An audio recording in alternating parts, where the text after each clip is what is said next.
Hello there! In this course, we'll be creating the exact low poly environment you just saw, and only in 1 hour. We'll start from the very beginning, learning Blender interface and how to create simple, clean shapes using essential tools like loop cuts, the mirror modifier, and much more. You'll see how easy it is to build a complete underground scene, even if you're completely new to 3D, because I will guide you step by step to the final result. Then we'll move into Unity to set up lighting and post-processing effects to make the scene come to life with atmosphere and depth. All the time, you'll be discovering useful tips and workflow shortcuts that will help you create faster and more efficiently.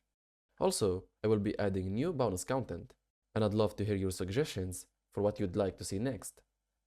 By the end, you'll have a finished low poly environment you can play in, show off, or build upon for your own games. So, what are you waiting for?